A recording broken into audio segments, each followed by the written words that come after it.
Good morning madam.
सुप्रभात सर्व विद्यार्थ्यांना।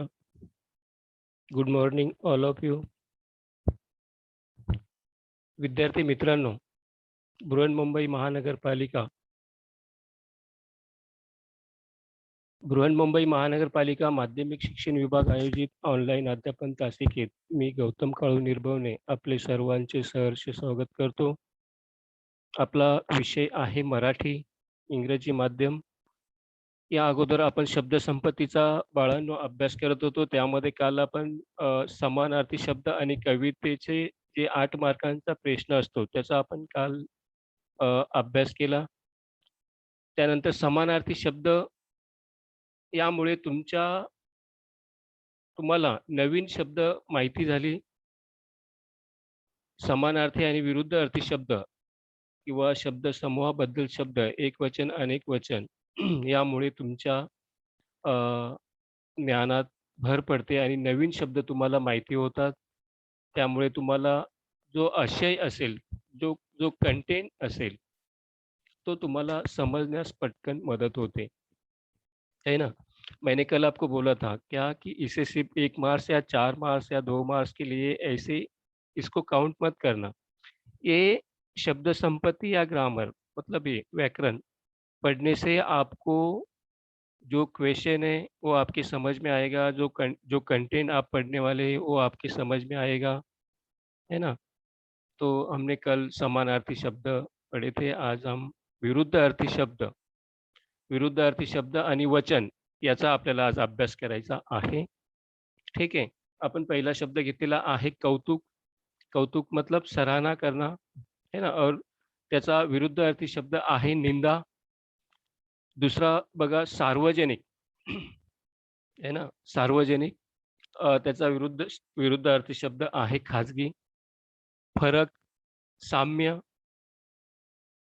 परका, आपला, प्रवाही, अप्रवाही. प्रवाही मतलब प्रवाही म्हणजे वाहत जाणारा आणि अप्रवाही म्हणजे थांबणारा असा त्याचा अर्थ होतो.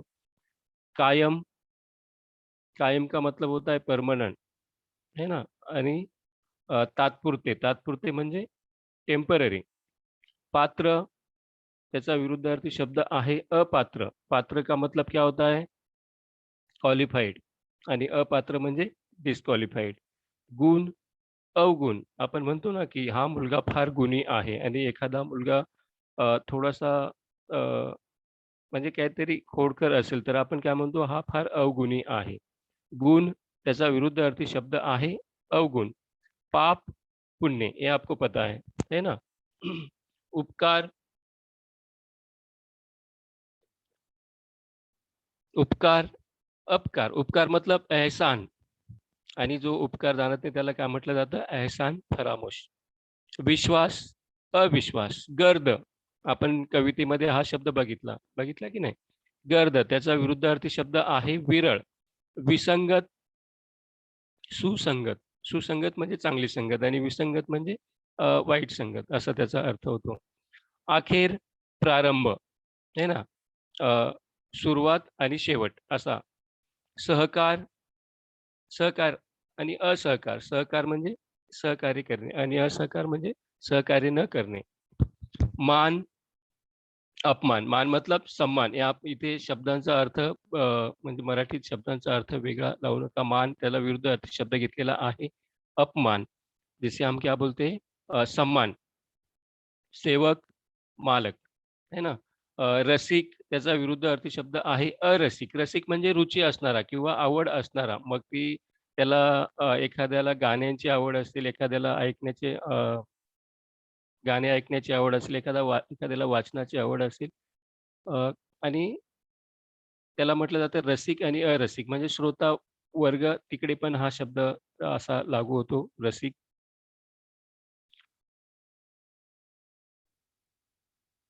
त्याच्यानंतर पुढे बघा आवड, नाआवड, परवानगी, मनाई, है ना? धाकटा, थोरला. आता धाकटा, धाकटा म्हणजे लहान आणि थोरला म्हणजे मोठा. इथे बऱ्याच वेळा कन्फ्युजन होतं. अ, थोरला, थोरला थोरला का मतलब होता है बड़ा और धाकटा, धाकटा का मतलब होता है छोटा. पास, नापास ये तो आपको पता है. पास, नापास. उत्तीर्ण, अनुत्तीर्ण. पण इथे एक गोष्ट लक्षात घ्या बाळांनो, मी तुम्हाला काल सांगितलं, की तुम्ही यामध्ये हे जे शब्द आहेत, हे शब्द तुमच्या नजरेखालून गेली पाहिजे. कारण का गेली तुम्ही वाचन केलं पाहिजे. का? कारण की ग्रामरमध्ये स्पेलिंग मिस्टेक चालत नाही. आहे ना? मग तुम्ही तो शब्द लिहिल्यानंतर पण जर तुम्हाला मार्क्स मिळाले नाहीत, तुमची जर स्पेलिंग मिस्टेक असेल, तर तुम्हाला तिथे मार्क्स मिळणार नाहीत. आणि ग्रामर हा असा विषय आहे, की तिथे तुम्हाला आउट ऑफ मार्क्स मिळतात. आहे ना? पायथा, माथा, शाकाहारी, मांसाहारी हे शब्द तुम्ही कुठेतरी हॉटेलवरती वगैरे रस्त्याने जाता येताना बघितलेले असतील. वाढ, घट, खरेदी, विक्री, दुरुस्त, नादुरुस्त, गोंधळ, शांतता. म्हणतो की नाही आपण वर्गात गोंधळ असेल तर गोंधळ करू नका, शांत राहा असे. तर गोंधळ त्याचा विरुद्धार्थी शब्द आहे शांतता. उत्तम, वाईट. उत्तम म्हणजे चांगला. उत्तम, वाईट. रडत, हसत. है ना? तातडीने त्याचा विरुद्धार्थी शब्द आहे सावकाश. तातडीने मतलब जलद आणि सावकाश म्हणजे हळू. परदेशी, स्वदेशी हे तुम्हाला माहिती आहे. स्वदेशी म्हणजे परदेशी आणि स्वदेशी.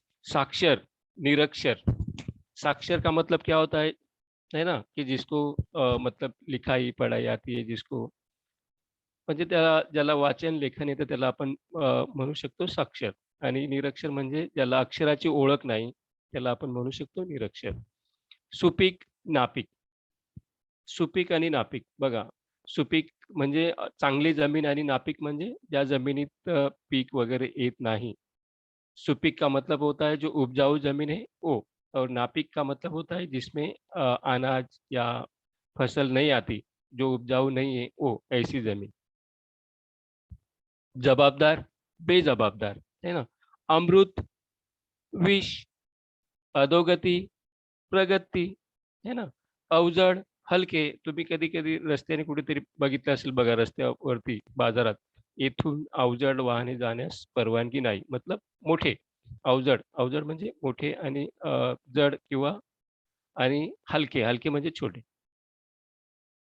अवघड, सोपे, आदर, अनादर, आशा, निराशा, अपेक्षित, अनअपेक्षित, अस्तिक, नास्तिक हे शब्दसुद्धा नेहमी येतात हां, अस्तिक, नास्तिक. याचा मी तुम्हाला अनेक म्हणजे समूहदर्शक जे शब्द असतील त्यामध्ये मी तुम्हाला याचा अर्थ सांगणार आहे. अस्तिक म्हणजे काय आणि नास्तिक म्हणजे काय?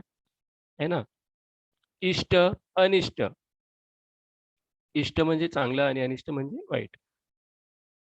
ठीक आहे. त्याच्यानंतर पुढे बघा उघड, गुप्त, उदय, अस्त. सकाळी सूर्य उगवतो आणि संध्याकाळी त्याचा अस्त होतो, है ना? उदय, अस्त. उद्योगी, आळशी. उद्योगी मतलब जो म्हणजे जो व्यक्ती नेहमी कामात मग्न असतो तो म्हणजे उद्योगी आणि आळशी म्हणजे जो काम करत नाही तो आळशी, है ना? एकमत, दुमत. मत, मत मतलब ओपिनियन. कठोर, मृदू. मृदू हा शब्द थोडा बघा कसा लिहिलेला आहे. कृतज्ञ, कृतज्ञ. कृतज्ञ आणि कृतज्ञ यामध्ये तुम्हाला हे दोन्ही शब्द लिहिण्याचा तुम्ही मी तर म्हणेन की तुम्ही सरावच करा. कारण की यामध्ये हे शब्द नेहमीच विचारले जातात. त्याचा अर्थ काय होतो मी तुम्हाला सांगणार आहे. अ, कृत्रिम, नैसर्गिक. कृत्रिम म्हणजे जे मानवनिर्मित असतं त्याला आपण कृत्रिम म्हणतो, है ना? आणि नैसर्गिक मतलब जो प्रकृती का नियम मतलब जो प्रकृती आहे, नॅचरल, नैसर्गिक त्याला आपण नैसर्गिक म्हणतो. आणि कृपा बघा, संत कृपा झाली. आपण बघितलं असेल ना याच्या अगोदर. कृपा, कृपा म्हणजे आशीर्वाद आणि त्याचा विरुद्धार्थी शब्द आहे अकृपा. दीर्घ, दीर्घ, ऱ्हस्व. दीर्घ म्हणजे काय? आपण म्हणतो ना एखादा शब्द उच्चार करण्यात ज्याला जास्त वेळ लागतो, त्याला आपण काय म्हणतो? दीर्घ, आहे ना? आणि ऱ्हस्व म्हणजे काय, की ज्याला उच्चार करण्यास कमी वेळ लागतो, त्याला म्हटलं जातं ऱ्हस्व. हे मराठीतले शब्द आहेत. ज्याला पहिली वेलांटी, पहिला उकार वगैरे असतो ते ऱ्हस्व आणि ज्याला दुसरी वेलांटी, दुसरा उकार वगैरे असतो ते दुसरा उकार असतो त्याला म्हटलं जातं दीर्घ. सुंदर, कुरूप. हे आपण थोडी शब्द बघितलेली आहेत. अजून तुम्ही शब्द मिळवा आणि भरपूर शब्द तुमचा शब्द तुम्हाला माहिती असतील तर तुम्हाला कंटेंट किंवा आशय समजण्यास तुम्हाला मदत होईल. त्याच्यानंतर पुढे आपण बघणार आहोत ते म्हणजे वचन. आता आपण समानार्थी शब्द आणि विरुद्धार्थी शब्द याचा आपण अभ्यास केलेला आहे. ठीक आहे.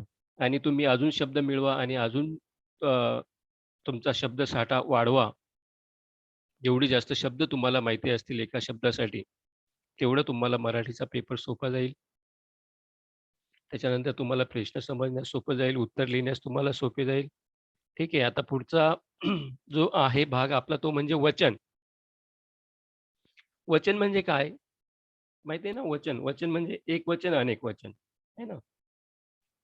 त्यालाच बहुवचन असं सुद्धा म्हणतात अनेक वचनाला. बघा आता इथे काय घेतलेलं आहे आपण नाम, सर्वनाम, विशेषण तसेच क्रियापद. आहे ना, शब्दांच्या जातींचा तुम्ही अभ्यास केलेला आहे. शब्दांच्या एकूण किती जाती आहेत? 8 पार्ट ऑफ स्पीच. कितने हैं? 8. तो उसमें से देखो नाम, सर्वनाम, विशेषण, क्रियापद. आहे ना, हे तुम्हाला माहिती आहे नाम म्हणजे काय? सर्वनाम म्हणजे काय? आणि विशेषण म्हणजे काय? आणि क्रियापद म्हणजे काय? आहे ना, क्रियापद म्हणजे काय? की ज्या शब्दाने वाक्याचा अर्थ पूर्ण होतो त्याला म्हटलं जातं क्रियापद. आहे ना? तर नाम, सर्वनाम, विशेषण तसेच क्रियापद यांच्या स्वरूपावरून कुठल्याही व्यक्ती किंवा वस्तू या एक आहेत किंवा एकापेक्षा अधिक आहेत, याचा बोध ज्यामुळे होतो त्याला वचन असे म्हणतात. समजलं ना? म्हणजे बोध होणं मतलब ज्ञान होणं. आहे ना? म्हणजे माहिती होणे. म्हणजे ती वस्तू एक आहे की अनेक आहेत, याचा आपल्याला जेव्हा त्याचं ज्ञान होतो, तेव्हा त्याला आपण काय म्हणतो वचन. आता पुढे बघा काय म्हटलेलं आहे, की वचन या शब्दाचा अर्थ बोलणे असा होतो. आहे ना? वचन या शब्दाचा अर्थ काय होतो? बोलणे. आपण जर एका वस्तूबद्दल बोलू लागलो, की ते एक वचन होतं. मतलब एक वस्तू के बारे में अगर हम बात करेंगे तो एक वचन होता है. अनेकांबद्दल बोलू लागलो, की ते अनेक वचन होतं. आणि जर आपण जास्त वस्तूंबद्दल बोलू लागलो, तर ते अनेक वचन होतं आणि अनेक वचनालाच बहुवचन असंही म्हटलं जातं. जे अनेक वचन आहे त्यालाच काय म्हटलं जातं? बहुवचन. आणि इथे तुमच्या माहितीसाठी सांगतो, की मी तिथे घेतलेलं नाही, परंतु संस्कृतमध्ये सुद्धा अ, एकवचन, द्विवचन आणि अनेकवचन असे संस्कृतमध्ये सुद्धा 3 प्रकार आहेत. तुम्ही पुन्हा कन्फ्यूज व्हाल म्हणून मी तो विषय इथे घेतलेला नाही. बघा, वस्तू एक आहे की अनेक आहेत हे नामाच्या रूपावरून कळते. त्याला त्या नामाचे वचन असे म्हणतात. अजून पुढे आपण उदाहरण घेतलेले आहे त्याच्यावरून तुमच्या लगेच लक्षात येईल. वचनाचे प्रकार, वचनाचे खालीलप्रमाणे 2 प्रकार आहेत. एक वचन आणि अनेक वचन. बरोबर? काय म्हटलेलं आहे की वस्तू एक आहे की अनेक? त्याच्या हे नामाच्या रूपावरून आपल्याला कळतं. आहे ना? नाम म्हणजे काय? की प्रत्यक्षात असलेलं किंवा काल्पनिक वस्तूंचं जे आपण त्याला त्याच्या गुणधर्मांना जे नाव देतो, त्याला आपण म्हणतो नाम, आहे ना? आणि सर्वनाम म्हणजे काय, की नामाच्या ऐवजी जे शब्द येतात, उदाहरणार्थ मी, तू, हा, जो, कोण असे जे शब्द येतात, त्याला म्हटलं जातं सर्वनाम. आणि विशेषण म्हणजे काय, की नामाबद्दल जे अधिक माहिती सांगतात, त्याला म्हटलं जातं विशेषण, आहे ना? म्हणजे आता इथे तुम्हाला मी क्लिअर केलेलं आहे. बघा, एकवचन आणि अनेकवचन. नामावरून एकाचा बोध झाल्यास त्याला एकवचन म्हणतात. इथे आपण उदाहरण घेतलेलं आहे. त्याच्यावरून तुम्हाला पटकन लगेच कळेल.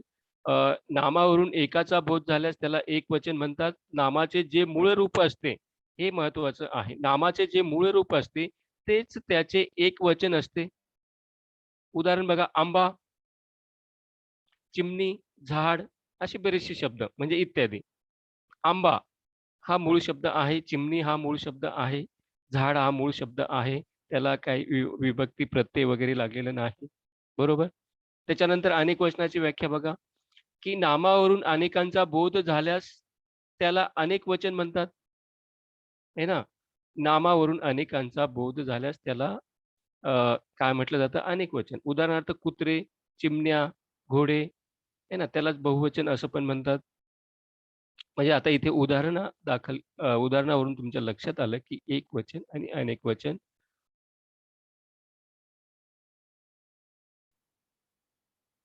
बघा, पुल्लिंगी नामे व त्याचे वचन आपण इथे घेतलेलं आहे.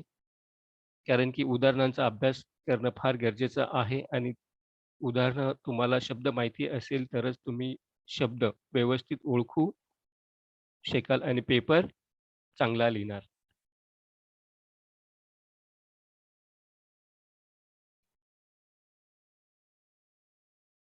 पुल्लिंगी नामे व त्याचे वचन. बघा, एकवचन आणि अनेक वचन आपण घेतलेलं आहे. पुल्लिंगी नामे. कुत्रा, त्याचं अनेक वचन काय? कुत्रे. ससा, ससे. आंबा, आंबे. रस्ता, रस्ते. घोडा, घोडे. लांडगा, लांडगे. ओढा, ओढे. काटा, काटे. डब्बा, डब्बे. दागिना, दागिने. आहे की नाही? आता इथे बघा कसं आलेले शब्द कसे आलेले आहेत बघा. सगळे एकरांत म्हणजे असे मात्रावाले शब्द इथे आलेले आहेत. तुमच्या सोप्या भाषेत सांगतो इथे, की पुल्लिंगी नामे व त्याचे वचन बघा. कुत्रा, कुत्रे, ससे, आंबे, रस्ते, घोडे, लांडगे, ओढे, काटे, डबे, दागिने. है ना? तर इथे तुम्ही काय करायचंय, की शब्द म्हणजे त्याचा ऱ्हस्व, दीर्घ याकडे तुम्ही लक्ष द्यायचं आहे. त्याच्यानंतर पुढे बघा काय घेतलेलं आहे. दाना, दाणे, राजा, राजे, मुलगा, मुलगे, मासा, मासा, मासे, पंखा, पंखे. आहे की नाही? पाहुणा, पाहुणे, दिवा, दिवे, सामना, सामने, वारा, वारे, दरवाजा, दरवाजे. है ना? म्हणजे इथे बघा कसे शब्द आलेले आहेत. ते लक्षात घ्या. त्याच्यानंतर पुढे स्त्रीलिंगी नामे व त्याचे वचन घेतलेलं आहे आपण. पुल्लिंगी, स्त्रीलिंगी आणि नपुंसकलिंगी याचाही आपल्याला अभ्यास करायचा आहे. बघा, एक वचन बघा, स्त्रीलिंगी नामे व त्याचे वचन. स्त्रीलिंगी नामे म्हणजे काय? नदी. आपण म्हणतो ना, ती नदी, आहे ना, ती बी, ती वेळ, ती लेखणी याचा पण आपल्याला अभ्यास करायचा आहे. ठीक आहे. तर बघा, नदी, नदीचं काय झालेलं आहे अनेक वचन? नद्या. बी, बिया. आता इथे लक्षात घ्या बाळांनो, बी बघा, बीला काय घेतलेलं आहे? बीला पहिली पहिली विलांटी आणि बिया बघा, की बीला बी आणि बिया आहे ना? म्हणजे इथे विलांटी मात्रा लक्षात घ्या. त्याच्यानंतर वेळ, वेळा, लेखणी, लेखण्या, सासू, सासवा, जाऊ, जाऊ, जावा, वाट, वाटा, बाग, बागा, पाल, पाली. बरोबर? सायकल, सायकलचं काय काय झालेलं आहे अनेक वचन? सायकली. आपण म्हणतो ना, ती सायकल. आहे की नाही? तर मग त्याचं अनेक वचन काय झालेलं आहे? सायकली.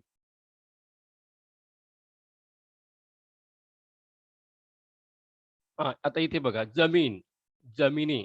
इथे तुम्हाला जे विलांटी आहे, पहिली विलांटी, दुसरी विलांटी याच्याकडे तुम्हाला लक्ष द्यायचं आहे. बघा इथे जमीन आणि जमिनी. त्याच्यानंतर चूक, चुका. बघा चूक चूक हा शब्द कसा दिलेला आहे बघा. चूक पहिल्याचा उकार बघा आणि दुसऱ्याचा उकार बघा. म्हणजे दोघांमध्ये तुम्हाला काय करायचं आहे, याकडे सुद्धा तुम्हाला लक्ष द्यायचं आहे. आहे ना? पहिल्यामध्ये बघा दुसरा उकार, दुसऱ्यामध्ये काय दिलेला आहे? पहिला उकार दिलेला आहे. लक्षात आलं ना? चूक, चुका. जात, जाती. वेल, वेली. वीज, विजा. आता इथे सुद्धा बघा वीज काय केलेलं आहे? वीज आणि विजा. अनेक वचनामध्ये काय झालेलं आहे बघा? दोन्ही शब्दांमध्ये फरक आहे. बरोबर? कशामध्ये फरक आहे? विलांटीमध्ये फरक आहे. पाटी, पाट्या, होडी, होड्या, सनई. आता इथे बघा ई आलेला आहे. सनई, ई आणि इकडे काय झालेलं आहे? या. बरोबर? तर ह्या या बारीक-सारीक गोष्टी तुम्ही लक्षात ठेवायच्या आहेत आणि इथे तुम्हाला आउट ऑफ मार्क्स मिळणारे आहेत. जर तुम्ही ते शब्द बरोबर लिहिली, तर तिथे 1 मार्कासाठी असेल, तर तिथे तुम्हाला हाल्फ मार्क्स मिळणार नाही. तिथे तुम्हाला पूर्ण 1 मार्क्स मिळतो. सनई, सनया. आता काही विद्यार्थी काय करणार, सनई, सनैया असं करणार. तर ते चुकीचं होईल. टोपी, टोप्या. वही, वह्या. ठीक आहे. हे झालं स्त्रीलिंगी नामे व त्याचे वचन. त्याच्यानंतर पुढे आपण बघूया नपुंसक लिंगी नामे व त्याचे वचन. ठीक आहे. नपुंसकलिंगी म्हणजे काय ते आपण बघणार आहोत. आपण म्हणतो ना, ते घर, हं, ते फूल, ते दार, ते शेत. हं. बघा नपुंसकलिंगी नामे व त्याचे वचन. एकवचन, अनेकवचन. घर, घरे. काय झालं घराचं? घर, घरे. फूल, फुले. दार, दारे. बरोबर? इथे सुद्धा बघा प्रत्येकावरती म्हणजे इक्रांत, उक्रांत असे शब्द इथे आलेले आहेत. घर, आक्रांत असे सुद्धा शब्द आलेले आहेत. घर, घरे, फूल, फुले, दार, दारे, शेत, शेते. बघा शेतचं काय झालेलं आहे? शेते. वासरू, गाईच्या पिल्लाला काय म्हटलं जातं? वासरू. बरोबर ना? वासरू, वासरे. आहे ना? पाखरू, पाखरूचं काय झालं बघा? अनेक वचन, पाखरू, पाखरे. इथे तुम्हाला लिंग बदलायचं नाहीये. इथे तुम्हाला वचन बदलायचं आहे. कारण इथे हे पण मी क्लिअर करतो, की बऱ्याच वेळा विद्यार्थी वचन बदलायला सांगितलं, की ते लिंग बदलतात. त्याच्यामुळे प्रश्न अगोदर व्यवस्थित समजून घ्या. तुम्हाला प्रश्न समजला, की तुम्ही उत्तर बरोबरच लिहिणार. म्हणून बघा इथे पाखरू, पाखरे, मडके, मडकी हा शब्द कन्फ्यूज करणारा शब्द आहे. कारण दोन्ही शब्द इथे तुम्हाला अनेक वचनासारखे वाटतात. आहे ना? मडके हे तुम्हाला अनेक वचनासारखा शब्द वाटेल. मडकी हा सुद्धा तसाच वाटेल.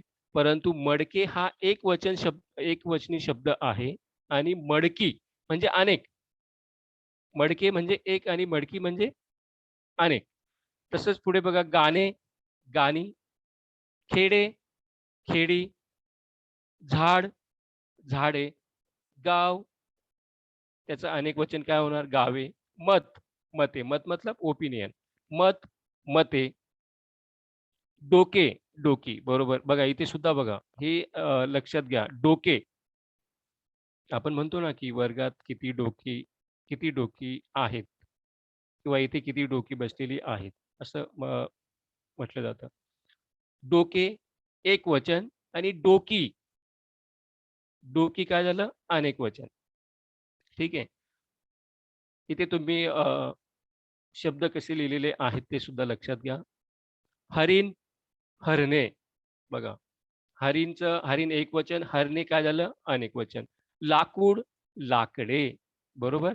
काम, कामे. चाक, चाके. पत्र, पत्रे. मन, मने. रोपटे, रोपटी. आता इथे सुद्धा बघा काय झालेलं आहे? रोपटे. रोपटे हा सुद्धा शब्द कसा वाटतो? इथे थोडं कन्फ्यूज होण्यासारखं आहे. इथे क्लिअर करा. काय दिलेलं आहे बघा? रोपटे एकवचन. कधी-कधी आपल्याला ते अनेक वचनासारखं वाटतं. परंतु त्याचं अनेक वचन काय होतं? रोपटी. रोपटे एकवचन आणि रोपटी अनेक वचन. झालं. आता बघा पुढे काय घेतलेलं आहे? एक वचन व अनेक वचन सारखे असणारी नामे.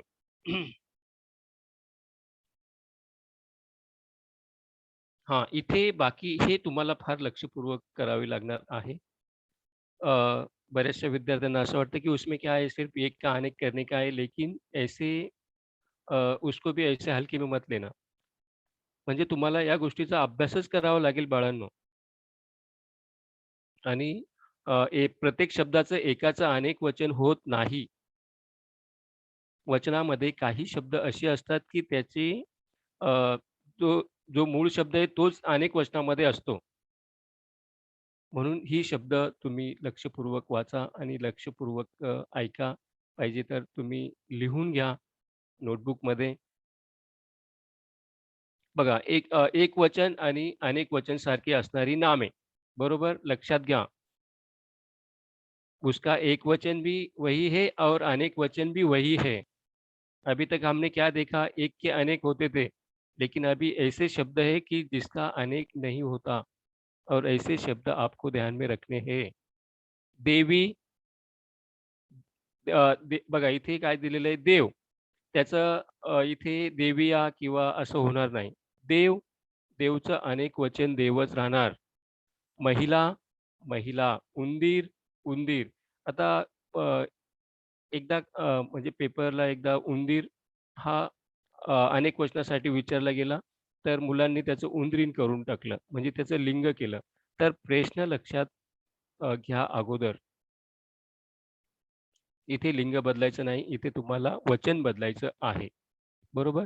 उंदीरचं उंदीरच राहणार. कवी, कवीचं सुद्धा कवीच राहणार. भाषा, भाषेचा सुद्धा भाषाच राहणार. दिशा, दिशाचं सुद्धा दिशाच राहणार. पूजा, पूजाचं पूजाचं सुद्धा पूजाच अनेक वचन राहणार. दासी, दासीचं सुद्धा दासीच राहणार. वधू, वधू म्हणजे अ, त्याला समानार्थी शब्द कोणता? नवरी, बरोबर. वधूचं सुद्धा वधूच राहणार. शत्रू, शत्रूचं सुद्धा शत्रूच राहणार. फक्त इथे तुम्ही काना, मात्रा, उकार लक्षात घ्या. म्हणजे ऱ्हस्व, दीर्घ या गोष्टी तुम्हाला इथे व्याकरणात लक्षपूर्वक करणे फार गरजेचं आहे आणि म्हणून हे शब्द तुम्ही लिहिणं सुद्धा फार गरजेचं आहे. त्याच्यानंतर पुढे बघा एकवचन, अनेक वचनामध्ये 11 नंबरचा शब्द बघा हार. हारचं हारे होणार नाही. हारचं काय होईल? हारच राहणार.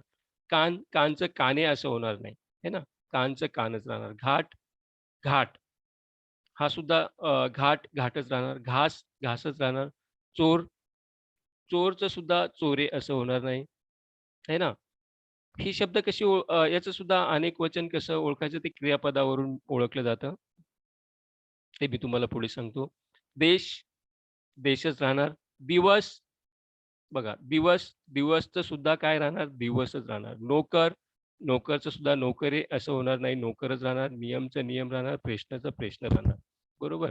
आता ही शब्द तुम्ही तुमच्या नोटबुकमध्ये लिहून घ्या आणि ही शब्द लक्षात ठेवा. अजून अशी शब्द आहेत, त्याचा आपल्याला अभ्यास करायचा आहे.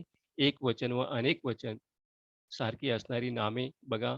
एक वचन, अनेक वचन. कन्या, कन्याचं कन्ये असं होणार नाही. कन्याच राहणार. कन्या म्हणजे काय? मुलगी, है ना? आणि त्याच्यानंतर कागद बघा. ही शब्द बऱ्याच वेळा विचारली गेलेली आहेत. कागद, कागद, कागदे असं होणार नाही. कागदचं सुद्धा कागदच राहतं. गहू, गव्हे आपण म्हणतो का गव्हे? नाही. गहू, गहूचं काय होतं? गहू, गहूच राहणार त्याचं सुद्धा. चहा, चहाचं सुद्धा चहाच राहणार. चिक्कू, चिक्कू बघा. चिक्कूचं सुद्धा चिक्कूच राहणार. तेली, तेलीचं सुद्धा तेलीच राहणार. पलंग, पलंगचं सुद्धा पलंगे होणार नाही. पलंगच राहणार. न्हावी, न्हावीचं सुद्धा काय होणार? न्हावीच राहणार. म्हणजे इथे एक गोष्ट लक्षात घ्या, की एक वचन आणि अनेक वचन सारखी असणारी जी नामे आहेत ती तुम्हाला लक्षात ठेवावी लागणार आहेत. त्याचं तुम्हाला नेहमी वाचन करावं लागणार आहे. आणि ग्रामर म्हणजे व्याकरण हा असा विषय आहे, की त्याचं तुम्हाला नियमितपणे वाचन करायला हवे. अजून काही शब्द आपण पुढे घेतलेले आहेत बघा. एकवचन व अनेक वचन सारखी असणारी नामे कोणती आहेत? बघा, काय घेतलेलं आहे? पक्षी, पक्षी बरोबर. पक्षीचं काय होणार? पक्षी असं होणार का अनेक वचनामध्ये? नाही. पक्षीचं पक्षीच होणार. पाय, पायचं पाय होणार का? नाही. पायचं सुद्धा काय राहणार? पायच राहणार. रुमाल, आहे ना, रुमाल. रुमालाचं रुमाले असं होत नाही. रुमालचं सुद्धा रुमालच राहणार. बैल, बैलचं सुद्धा बैलच राहणार. लेखक, हा शब्द बऱ्याच वेळा विचारला गेलेला आहे परीक्षेला. लेखक, लेखक, कवी हे शब्द बऱ्याच वेळा विचारले गेलेले आहेत. म्हणून लेखकचं सुद्धा काय राहणार? लेखकच राहणार. वाणी, बघा वाणी, वाणीचं सुद्धा काय होणार? वाणीचं सुद्धा वाणीच राहणार. विद्यार्थी, विद्यार्थीचं सुद्धा काय होणार? विद्यार्थीच राहणार. त्याच्यानंतर बघा इथे तुमच्यासाठी घेतलेलं आहे, की वचन ओळखा. तुम्हाला कधी-कधी एखादं सेंटेन्स दिलं जातं आणि त्या सेंटेन्समधलं तुम्हाला एखादा शब्द ओळखायचा असतो किंवा तुम्हाला शब्द दिले जातात आणि ते शब्दांचं वचन ओळखायला सांगितलं जातं किंवा वचन बदलायला सुद्धा सांगितलं जातं. प्रश्न कसाही येवो, अभ्यास आपला पूर्ण परिपूर्ण असला पाहिजे. ओके. आता इथे बघा देऊळ. देऊळ काय आहे शब्द हा एकवचन शब्द आहे. वेली, वेली हा शब्द काय आहे? अनेकवचन शब्द आहे. घरे हा शब्द काय आहे? अनेकवचन शब्द आहे. घरेचं एकवचन काय होणार? घर होणार. बरोबर? हे शब्द आपण बघितलेले आहेत. त्याच्यानंतर पुढे काय घेतलेलं आहे बघा. 5 नंबरचा शब्द इमारती, आहे ना? मग इमारती हा अनेकवचन शब्द आहे. मग त्याचा एकवचन काय असणार? इमारत, आहे की नाही? त्याच्यानंतर 6 नंबरचा शब्द बघा बाळांनो, पर्वत एकवचन शब्द आहे. वह्या आपण बघितलं, की वही एकवचन, वह्या अनेकवचन शब्द आहे. त्याच्यानंतर पुढे बघा 8 नंबरचा शब्द डोके, आहे ना? डोके एकवचन. मग डोकेचं अनेकवचन काय? आपण बघितलं ना, डोकेचं अनेकवचन काय होणार? डोकी, आहे की नाही? डोके हा सुद्धा मी तुम्हाला सांगितलं, की अनेक वचनासारखा शब्द वाटतो. त्याच्यामुळे हा शब्द तुम्ही लक्षात ठेवा. डोके एकवचन, त्याचं अनेकवचन काय होणार? डोकी. रोपटी, आहे ना? अनेकवचन. रोपटी हा शब्द काय आहे? अनेकवचनी शब्द आहे आणि मग त्याचा एकवचनी शब्द काय होणार? रोपटे. बरोबर? त्याच्यानंतर पुढे घेतलेलं आहे मडके.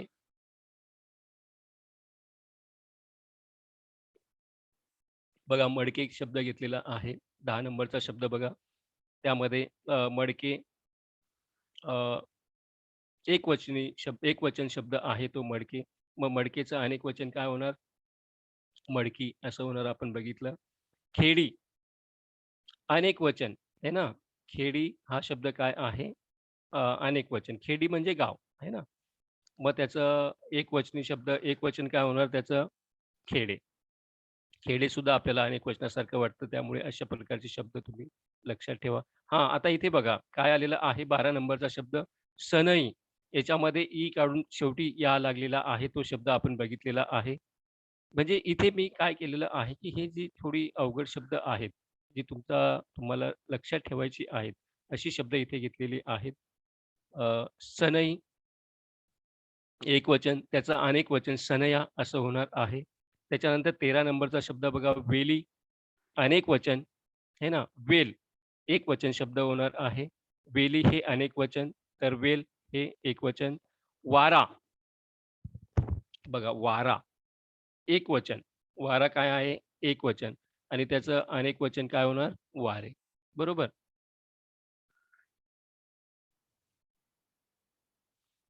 त्याच्यानंतर पुढे बघा 15 नंबरचा शब्द डोळा, आहे ना? डोळा एकवचन. तर डोळे काय होणार? डोळे डोळे काय होणार? अनेक वचन. बरोबर? खुर्च्या 16 नंबरचा शब्द बघा खुर्च्या अनेक वचन. त्याचं एक वचन काय होणार? खुर्ची. हे ना? अगोदर आपण काय बघितलं की त्याच्या अगोदर आपण असे शब्द बघितले की जी शब्द सारखीच असतात. म्हणजे त्याचा काही बदल होत नाही आणि पुढे आपण हे अभ्यासासाठी घेतलेले आहेत शब्द. खुर्च्या अनेक वचन, खुर्ची एक वचन. कावळे बघा, कावळे अनेक वचन. तर त्याचं एक वचन काय होणार? कावळा, आहे ना? तारीख हा पण शब्द फार महत्त्वाचा आहे हां. तारीख एक वचन. मग तारीखचं अनेक वचन काय होणार बाळांनो?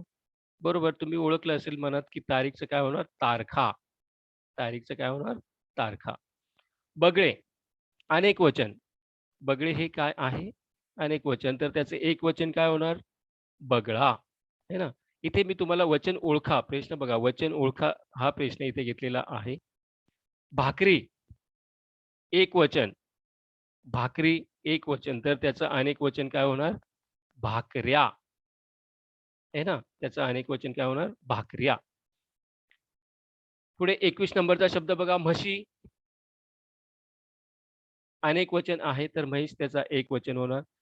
झुडूप हा सुद्धा शब्द बऱ्याच वेळा परीक्षेला विचारला गेलेला आहे. झुडूप, झुडूप. झुडूप म्हणजे छोटंसं झाड. त्याला आपण काय म्हणतो? झुडूप आहे ना. मग झुडूप हे एक वचन आहे. तर त्याचं अनेक वचन काय होणार? झुडपे. त्याचं अनेक वचन काय होणार? झुडपे. प वरती एक मात्रा दिला की त्याचं अनेक वचन काय होणार? झुडपे. चांदण्या बघा, चांदण्या अनेक वचन आहे. तर त्याचं एक वचन काय होणार? चांदणी. चिमणी, चिमणी काय आहे? एक वचन. मग त्याचं अनेक वचन काय होणार? बरोबर, चिमण्या, आहे की नाही? म्हणजे इथे काय दिलेलं आहे तुम्ही फक्त इथे त्याचा ऱ्हस्व, दीर्घ, काना, मात्रा, वेलांटी या गोष्टी इथे तुम्ही लक्षात घ्या आणि तुम्ही तुमचा एकही शब्द परीक्षेला चुकायला नको. त्याच्यानंतर पुढे बघा चिंचा, आहे ना? चिंचा. तिथे वरती अनुस्वार दिलेला आहे. चिंचा. मग त्याचं काय होणार? चिंच. चिंचा अनेक वचन तर चिंच एक वचन. त्याच्यानंतर पेढा. पेढा बघा पेढा. आपण खातो ना तो पेढा मिठाईतला. पेढा एक वचन. मग त्याचं अनेक वचन काय होणार? पेढे. बरोबर आहे की नाही? म्हणजे इथे तुम्हाला वचन ओळखण्यासाठी तुमचं इथे तुम्हाला दिलेली होती. त्याच्यानंतर बघा इथे अध्यायांसाठी तुम्हाला काही शब्द इथे दिलेले आहेत. म्हणजे ही शब्द तुम्ही स्वतः त्याचा अभ्यास करायचा आहे. परंतु ती सुद्धा आपण इथे सोडून घेणार आहोत.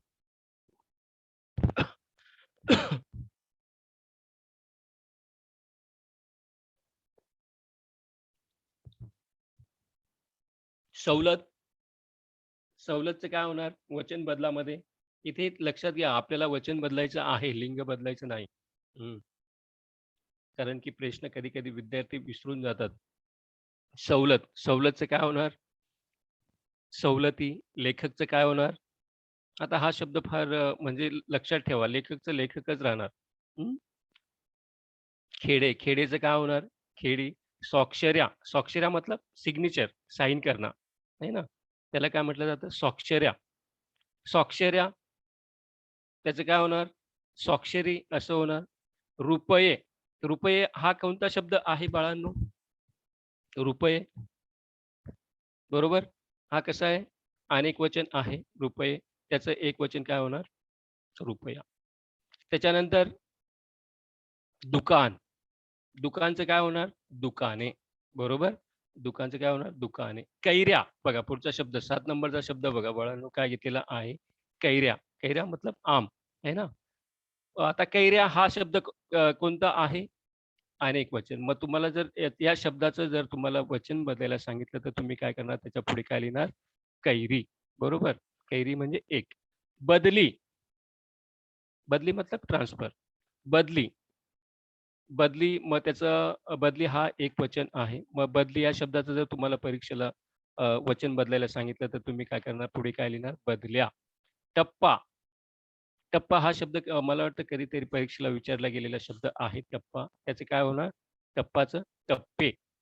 पहिला प जोडायचा आणि वरती एक मात्रा द्यायचं. त्याचं काय होणार? टप्पे. त्याच्यानंतर 10 नंबरचा शब्द बघा पगडी. काय घेतलेला आहे 10 नंबरचा शब्द? पगडी. पगडीचं काय होणार बाळांनो? पगडी. पगडी म्हणजे जी आपण डोक्याला बांधतो ती पगडी, आहे ना? पगडी.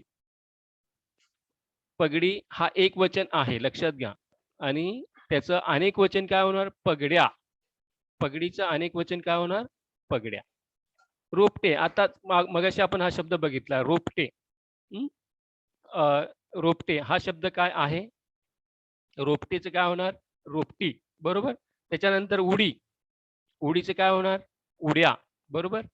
उडी म्हणजे उड्या मारणे ते. जंप करणं, आहे ना? उडीचं काय होणार? उड्या. उन्हाळे. उन्हाळ्याचं काय होणार? उन्हाळा. आहे की नाही? आलं ना तुमच्या लक्षात? उन्हाळ्याचं काय होणार? उन्हाळा. आंबा. बरोबर? जर आंबा आता हा शब्द जर तुम्हाला परीक्षेला आला, की आंबा या शब्दाचं वचन बदला, तर तुम्ही तिथे काय लिहिणार पुढे? आंबे. जात. जात या शब्दाचं वचन बदला, तर तिथे पुढे काय लिहिणार तुम्ही? जाती. बरोबर? जातचं काय होणार? जाती. त्याच्यानंतर पुढचा शब्द बघा गाय. आता इथे लक्षात घ्या गाय. जसं तिथे आपण बघितलं ना, की याचं सनईचं सनया होतं. तसं इथं गाय. ये आहे तर इकडे काय होणार? ई. बरोबर? तो ये काढून पुढे गाई काय होणार? गाई. गायचं गाई. समया. त्याचं पुढे काय होणार? समई. नोटा, नोटाचं काय होणार? नोट होणार. बरोबर. आता इथे बघा, काही गोष्टी या लक्षात याच्यामध्ये काही गोष्टी या लक्षात घ्या. तुम्हाला मी सांगितलेल्या होत्या, की हे लक्षात ठेवा, सामान्य नामाचे अनेक वचन होते. बरोबर. सामान्य नामाचे अनेक वचन होते. सामान्य नाम म्हणजे कोणती? आहे ना? की जसं उदाहरणार्थ नदी असेल, आहे ना? नदी आपण बघितलं, की सामान्य नाम नदी. नदीचं काय होतं? नद्या. बरोबर. अ, त्याच्यानंतर कुत्रा, कुत्रे, मुलगा, मुलगे. हे लक्षात घ्या. जे पण सामान्य नाम असेल, सामान्य नाम, तर त्या सामान्य नामाचं काय होणार? अनेक वचन होते. हे लक्षात ठेवा. त्याच्यानंतर हे काही नियम आहेत बघा, की काही शब्दांचे एक वचन आणि अनेक वचन हे सारखेच असते. आपण बघितली बरीचशी उदाहरणं बघितली बाळांनो. काही शब्दांचं एक वचन आणि अनेक वचन हे सारखेच असते. खरं तुम्हाला अभ्यासाची गरज इथेच असते बघा. हे जर का तुमच्या एकदा लक्षात आलं ना, की तुमचा एकही शब्द चुकणार नाही. कोणताही शब्द तुम्हाला परीक्षेला येऊ द्या. काही शब्दांचे एक वचन आणि अनेक वचन हे सारखेच असते, तेव्हा ते क्रियापदावरून ओळखले जाते. बरोबर? क्रियापदावरून ओळखले जाते. मी तुम्हाला सांगितलं, की क्रियापद म्हणजे काय? ज्या शब्दाने अ, वाक्याचा अर्थ पूर्ण होतो, त्या शब्दाला क्रियापद असं म्हटलं जातं. आहे ना? मग इथे बघा उदाहरण काय घेतलेलं आहे, की मी 4 उंदीर पाहिले. बघा, पाहिले हे क्रियापद आहे आणि मग त्या क्रियापदावरून आपल्याला उंदीर असं होत नाही आणि मग आपण त्याच्यावरून आपल्याला ते ओळखता येतं, की तिथे किती उंदीर होते? 4 उंदीर होते. बरोबर. म्हणजे यासाठी तुम्हाला नाम, सर्वनाम, विशेषण, क्रियापद हे सुद्धा तुम्हाला माहिती असलं पाहिजे. आणि ते माहिती असलं तर तुमच्या पटकन लक्षात येतं आणि त्याचं सुद्धा मी तुम्हाला स्पष्टीकरण करून सांगितलेलं आहे, की विशेषण म्हणजे काय? तर विशेषण म्हणजे जे शब्द नामाबद्दल अधिक माहिती सांगतात त्याला विशेषण असं म्हणतात, हे पण तुम्हाला सांगितलं. त्यानंतर सामान्य नाम तुम्हाला सांगितलं, की नद्या होणार नाही, नदीचं नद्या होतं, कुत्रे होतं, मुलगाचं मुलगे होतं, म्हणजे ते अनेक वचन होतं आणि दुसरं आपण बघितलं, की क्रियापदावरून ते ओळखलं जातं. जी सारखी असणारी नामे आहेत ती. त्याच्यानंतर विशेष नामाचे व भाववाचक नामाचे अनेक वचन होत नाही. लक्षात आलं ना? काय सांगितलेलं आहे, की विशेष नामाचे आहे ना? अगोदर आपण काय बघितलं सामान्य नामाचं. सामान्य नामाचं अनेक वचन होतं. सामान्य नाम म्हणजे काय? की नदी, पर्वत, मुलगा, मुलगी, शहर हे काय आहेत? सामान्य नाम. आणि विशेष नाम म्हणजे काय? जसं की नदी आहेत. बाळांनो बघा, आता मी इथे तुम्हाला उदाहरण देतो, की नदी आहे. मग गंगा, सिंधू, तापी, चंद्रभागा, नर्मदा हे त्यांची नावं आहेत. म्हणजे हे काय आहेत? विशेष नाम. बरोबर. पर्वत. मग पर्वताला कोणती नाव आहेत? हिमालय, सह्याद्री, सातपुडा. हं. मग मुलगा असेल, मग एखाद्याचं हिमांशू, लक्ष्मण, राम, हरी ही त्यांची विशेष नामे.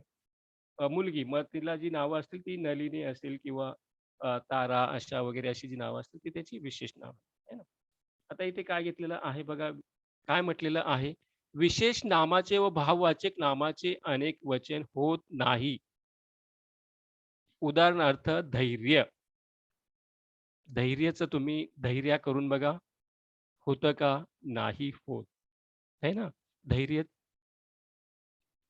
अ, धैर्यच राहणार. आनंद, समजा हे एखाद्या मुलाचं नाव आनंद आहे.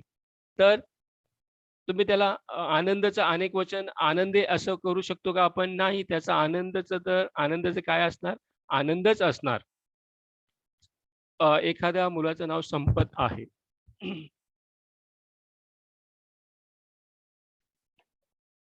तर संपतचं काय राहणार? संपतचं संपतच राहणार. आहे ना? तुकाराम. तुकारामचं तुकारामे असं होत नाही. तुकारामचं तुकारामच राहणार. म्हणून इथे काय दिलेलं आहे विशेष हे तुम्ही एकदा लक्षात घेतलं ना, की पूर्ण तुमच्या लक्षात येऊन जाईल, की आपल्याला वचन कसं ओळखायचं आणि वचन कसं कशा पद्धतीने त्याची उत्तरं लिहायची. हे ना, म्हणजे इथे काय सांगितलेलं आहे, विशेष नाम आणि भाववाचक नाम यांचं अनेक वचन होत नाही. धैर्य, आनंद, संपत, तुकाराम आणि अजून अशी बरीचशी नावं. त्याच्यानंतर महत्त्वपूर्ण पुढचा पॉइंट बघा काय घेतलेला आहे, की पदार्थवाचक नामाचे सुद्धा अनेक वचन होत नाही. उदाहरणार्थ साखर, लोखंड, बाजरी, गहू. पदार्थवाचक नाम आहे ते बाळांनो, है ना. साखर, साखर मतलब चीनी जो हम दुकान से लाते हो. साखर. साखरचं असं आपण दुकानदाराला म्हणतो का, "साखरे 5 किलो साखरे द्या." नाही ना. 5 किलो साखरे द्या असं नाही म्हणत आपण. आपण काय म्हणतो? 5 किलो साखर द्या. साखर साखरचं साखरे होत नाही. लोखंडचं लोखंडे आहे ना. जे स्टील असतं त्याचं लोखंडे होत नाही. बाजरीचं आपण असं म्हणतो का बाजऱ्या? नाही, बाजरीच होतं. गहू, गहूचं गव्हेच होतं. तर हे लक्षात ठेवा. अ, ह्या काही टिप्स आहेत त्या तुमच्या एकदा लक्षात आल्या, की तुम्हाला एकवचन, अनेकवचन लगेच तुम्हाला समजेल. आपण अत्यंत असा इथे समानार्थी शब्द, विरुद्धार्थी शब्द आणि वचन तुम्हाला समजेल अशा सोप्या शब्दात तुम्हाला सांगण्याचा इथे प्रयत्न केलेला आहे. आजचा तास तुम्हाला आवडला असेल. धन्यवाद.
Very good morning, students.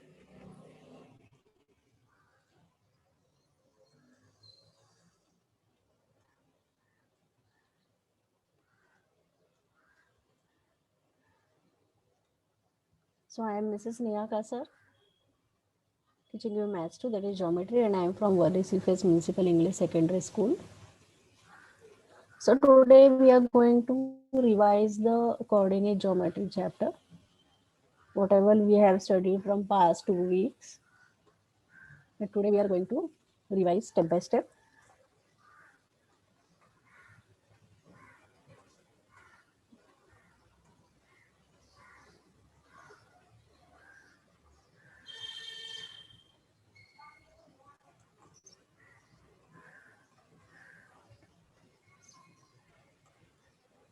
So we are going to revise the contents जो भी हमने अब तक पढ़ा है coordinate geometry say related.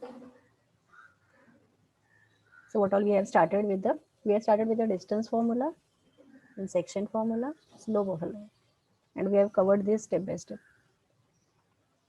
So if we recall the distance formula what we have studied in your standard 9th, then we have found out the distance between the 2 points on the number line. Okay एक ही number line के ऊपर 2 points दिए जाते थे और उसमें से हम वो distance find करते थे, लेकिन यहाँ पे अभी हमको X and Y axis are given in this exercise. X and y axis are given, the coordinates are given, and from that 2 points of that 2 points coordinates we are finding out the distance. So in last year what we have studied, if coordinate of point A and B of the same number line are given and one coordinate is bigger than the other, then we simply subtract. ठीक है, से x2 minus x1 करते हैं. Okay, so this is your distance formula.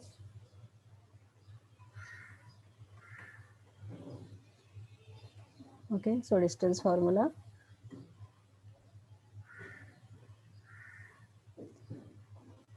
So points A and B K beach में distance, if we have to find out the distance between point A and B. So simply complete that triangle. You can see the triangle is completed, and then using Pythagoras theorem we have solved this sum.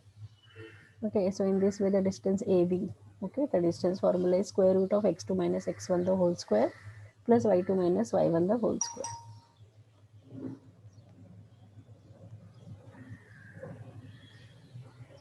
Okay, so x2 minus x1 the whole square plus y2 minus y1 the whole square.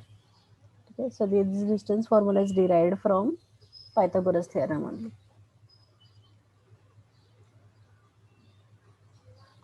So we have solved sums based on the distance formula. The entire first exercise is based on the distance formula.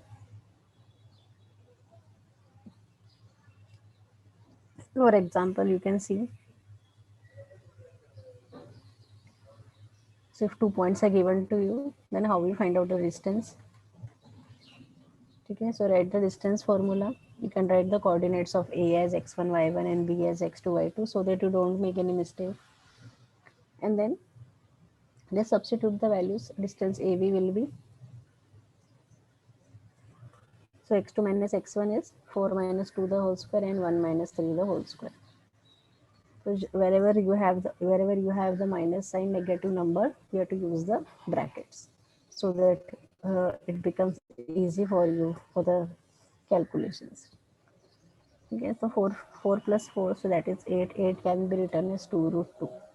ठीक है, तो जो भी number है उसको simplest form में हमको लाना है, to bring that number into the simplest form. Root 8 can be written as 4 into 2, so 4 is a perfect square of 2, so 2 you can take out of the square root sign.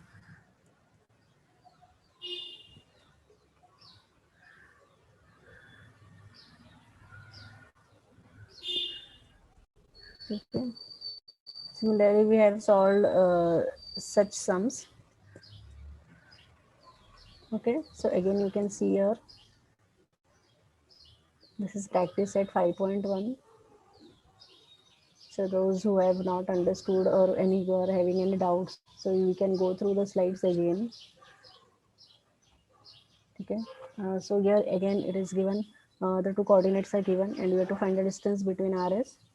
So you can write r as x1 y1 and s as x2 y2. So by the distance formula, distance rs is square root of x2 minus x1 the whole square plus y2 minus y1 the whole square. ठीक है, तो x1 y1 ये सब क्या है, ये जो coordinates जो दिए हैं क्वेश्चन में वो है.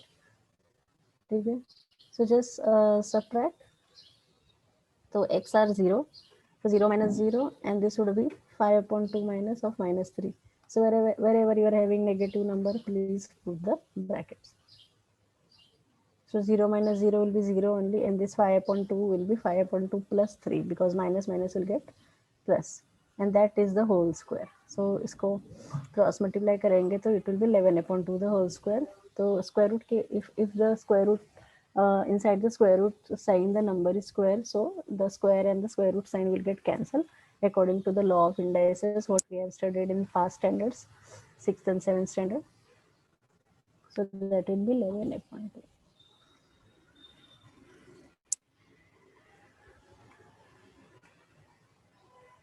Okay, the same using the distance formula, we have to find out whether the points are collinear or not. So this is the textbook solved example only. So we can move to the next practice set sum.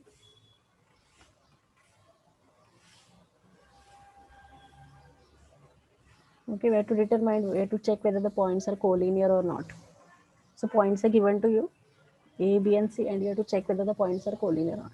So students, in yesterday's sum also we have the last exercise 5.3. So in that case we have done using the slope point form. Okay, so distance formula से भी हम find कर सकते हैं, slope formula से भी find कर सकते हैं. If nothing is mentioned in the question, then you can use any formula.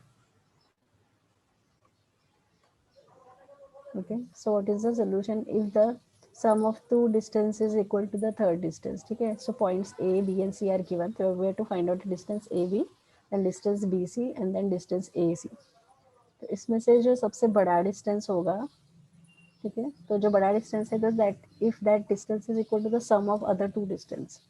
ठीक है, for example 10 is given to you, so that is the sum of, that is the biggest distance, but other two are 7 and 3, so 7 plus 3 will become 10. ठीक है, तो जो बड़ा distance है वो दो छोटे डिस्टेंस को ऐड करके ही बनना चाहिए. If it is not coming, then the points are not collinear. So that only we have to check. So you can see distance AB can be written as the formula, at least you have to write once.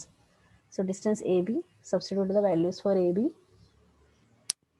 इसको solve करेंगे तो we'll get the answer as √5. Similarly, distance BC, substitute the values, we'll get the answer as 6√5. वैसे ही distance AC, it will be 5√5. Okay, so from equation 1, 2 and 3 we get 6√5. So सबसे बड़ा number जो है that is equation number 2, that is 6√5. So 6√5 जो है that is equal to 5√5 plus √5. ठीक है, तो √5 का हम प्रीफिक्स हम पकड़ेंगे 1. So 5 plus 1, so it will be 6√5. इसलिए 6√5 is equal to 5√5 plus √5. So means big distance is equal to the sum of other two small distance. So in such cases, distance BC is equal to distance AB plus distance AC. Therefore the points are collinear. ठीक है, तो जब भी हमको distance same आता है, means the sum is same, is equal to the larger distance, then only we can write that the points are collinear.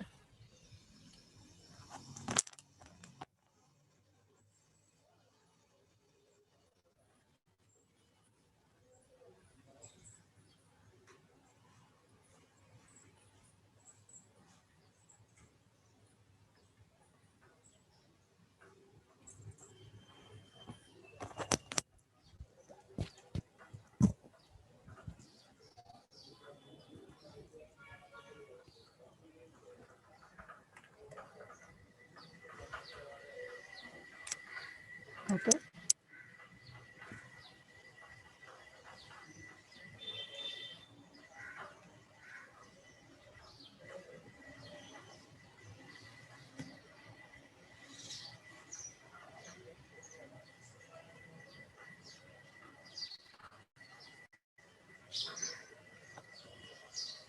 So वैसे ही one more sum where the points are not collinear.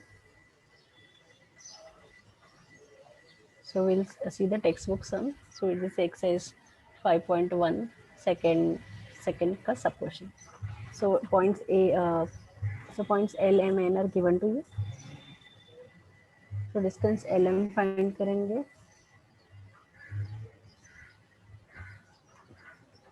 That is coming 3 root 5.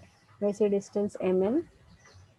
So that is 65 under root 65. So 65 is not a perfect square, and also if you factorize that, so that is 13 into 5. So 13 और 5 जो है वो square route के sign के अंदर ही रहेगा. So it is 65.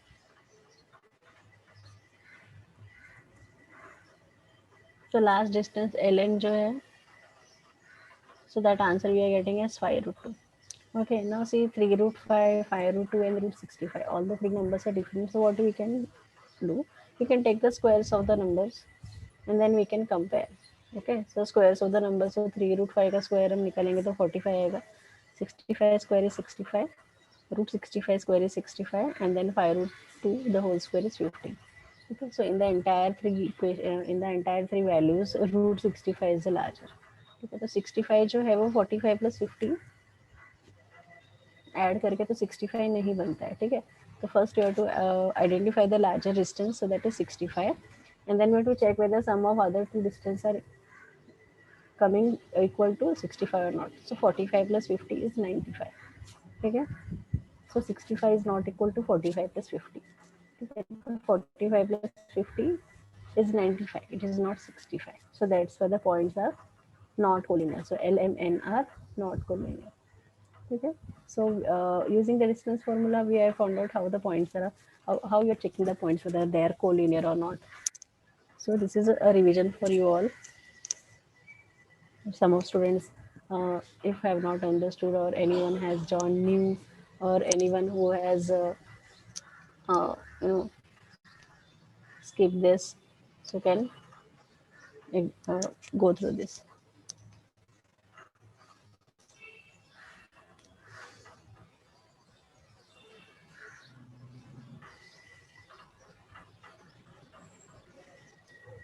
Okay, so one example we have solved of the collinear points and one example we have solved of the non-collinear points.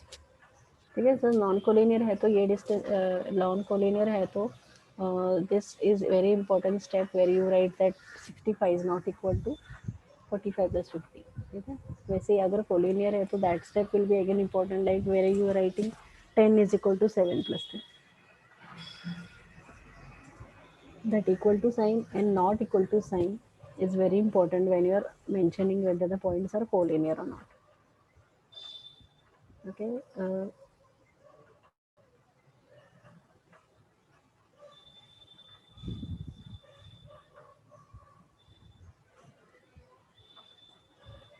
then next sum, it is like to find the point on x-axis which is equidistant from the other 2 points. ठीक है, so अगर line pay points a and b are given to you and there is one point say p, so pa and pb the distance are same, then you have to find the coordinates of that point. Okay, so let the point px comma 0 be the point equidistant from a. ठीक है, अभी x axis पूछा है तो y 0 होगा और y axis पूछा है तो x 0 होगा. ठीक है, so let the point p x comma 0 be the point equidistant from point a and b. ठीक है, equidistant मतलब क्या, it is having the same distance from a and b. means p अगर pa 4 है तो pb भी 4 ही होगा, इसलिए we are writing pa is equal to pb. So we can square, that is pa square is equal to pb square. So according to distance formula if we square it, तो square route का sign जो है वो निकल जाता है ऐसे. Okay, so that square root sine is removed when we are squaring. So just substitute the values x and y coordinates, pa and pb K a and b K coordinates when you put up. So this is x plus 3 the whole square plus 16 is equal to x minus 1 the whole square plus 16. So plus 16 from both the sides we can cancel. X square will get cancelled. So we'll get only one value. We are using only one variable, so 6x plus 2x is equal to 1 minus 9. So once you rearrange the terms, variables on one side and numbers on the other side, and it becomes easy for you. So 6x plus 2x is 8x. So that is equal to -8. Therefore, the value of x is -1. So the coordinates of point P are -1, 0. ठीक है, अभी यहाँ पे दिया था कि वो जो point है that is from X axis. So when it is from X axis you have to take y coordinate as 0, and when it is given from y axis then you have to take x coordinate as 0. So this hint you have to keep it in your mind, because that only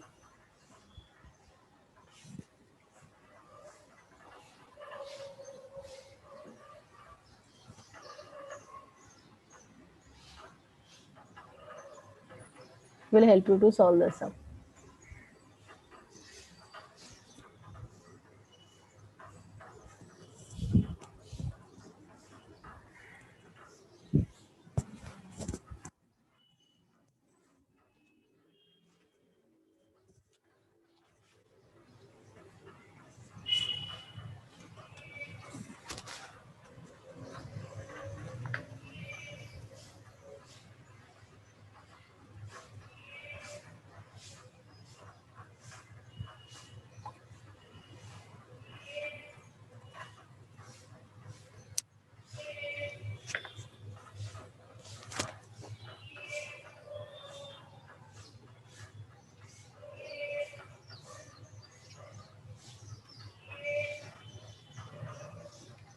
Okay, now we have to verify whether the points are forming the vertices of a right angle triangle or not.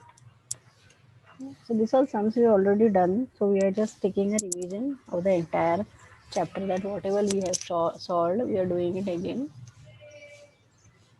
but not into detail step by step. To just have a look.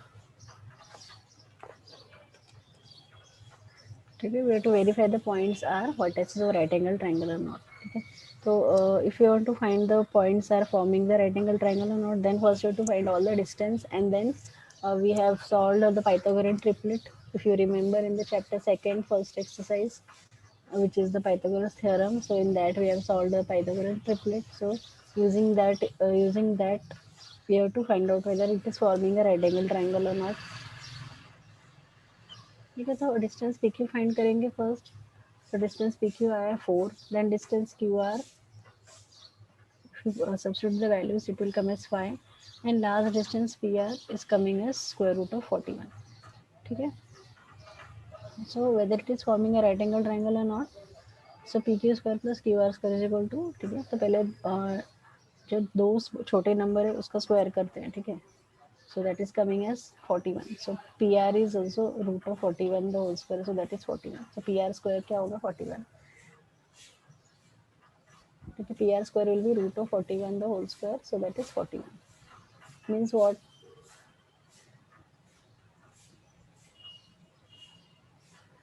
PR square is equal to PQ square plus QR square. Okay, so by the converse of Pythagoras theorem, triangle PQR is a right angle triangle. Thus PQR, points PQR form the vertices of a right angle triangle. Okay. So in the Pythagorean triplet, we have solved that sums. From the three numbers, we are checking which is the larger number, and we are first taking the square root, the square of the larger number, and then after that we are taking the sum of the other two numbers. So that is exactly the Pythagoras theorem. So Pythagoras theorem states that the hypotenuse side square is equal to one side square plus other side square. मतलब hypotenuse side का square, hypotenuse जो होता है right angle triangle में, which is the opposite side of the 90 degree. ठीक है, so if that side square is equal to sum of other two side square. ठीक है, so this is the Pythagoras theorem what we have studied. So you are just applying that knowledge over here. Now we have to show that the points PQRS are the vertices of parallelogram. So ऐसे type K sums we have also solved in the last exercise using the slope formula. So parallelogram की properties recall करेंगे तो parallelogram, the opposite sides are parallel and they are congruent, and the diagonals are the bisectors of each other. They are not perpendicular bisectors, but they are bisectors of each other. ठीक है, so either you can find out the diagonal जो है वो congruent नहीं होती है, or you can find the sum of all, you have to find the distance of all sides. So you can use any property and solve the sum. So distance PQ, first solve करेंगे तो it is coming 5 root 2, and distance QR, or SR. So that is again 5 root 2. Then QR we are taking, so that is 4 root 2. And then distance PS is equal to 4 root 2. Okay, so you can also go serially like PQ, QR, RS, and PS. So I have taken two same distance together and two same distance together. So comparing 1, 2, 3, 4. Okay, so if you check that distance PQ and SR are equal, that is 5 root 2, and distance QR and PS are equal, that is 4 root 2. So we know that the property that opposite sides of a parallelogram are congruent. Therefore, PQRS points are forming the vertices of a parallelogram.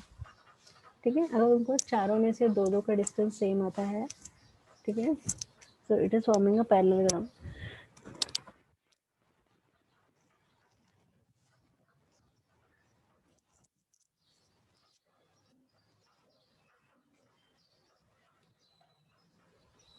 It can also form the rectangle. अगर question में दिया है check whether they are forming the vertices of rectangle. So in case of rectangle also we know that opposite sides there is length and breadth. So जो opposite sides so there will be same. So just like that of the parallelogram. So we know that every rectangle is a parallelogram, but every parallelogram is not a rectangle, because for rectangle all the angles would be 90 degree. But in parallelogram the opposite angles are congruent.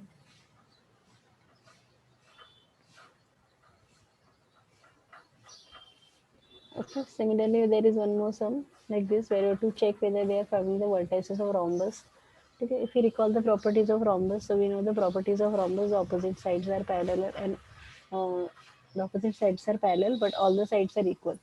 ठीक है, तो जैसे square का property है वैसे ही rhombus है, but in rhombus in square all angles are 90 degree, but in rhombus all angles are not 90 degree.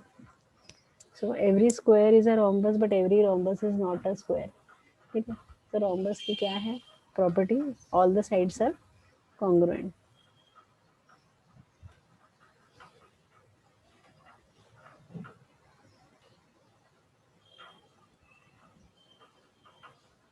So again you have to find the distance of all the sides and then check whether it is coming same or not. So like first distance AB, it is coming 3 root 10. Distance BC, again it is coming 3 root 10. And distance CD is again 3 root 10. And distance AD, again it is 3 root 10. So you can check equation 1, 2 and 3, 4. Like all the distance are same. So your final statement is, so we know that all sides of rhombus are congruent. So AB is equal to BC is equal to CD is equal to AD, that is 3 root 10. Thus points ABCD form vertices of rhombus. Okay, you have to mention by which property you are solving the sum. If you're taking opposite sides, then you have to use that opposite side word. If you're taking all sides, then you have to know that all sides are congruent. Okay, so this is how. So the square दिया है, so you know that all sides of a square are congruent. So just find using the distance formula, find the all sides, and then you can check whether they are coming congruent or not.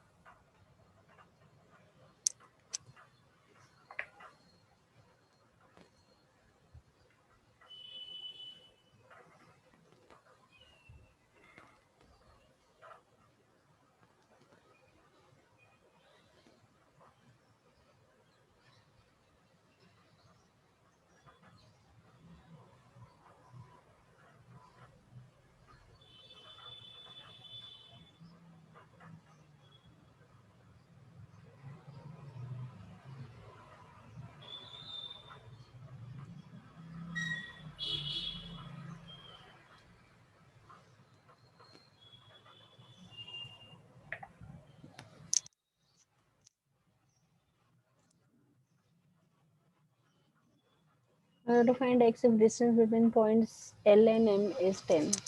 ठीक है, अभी यहाँ पे distance दिया है और हमको एक coordinate नहीं दिया है किसी का, तो वो हमको फाइंड करना है. So we know the distance formula. So distance formula, ln square is equal to, we can directly use the square formula. So we know that distance is given 10. So substitute the value 10. So 10 square is equal to 1 minus x the whole square and 15 minus 7. So that is x2 minus x1 and y2 minus y1.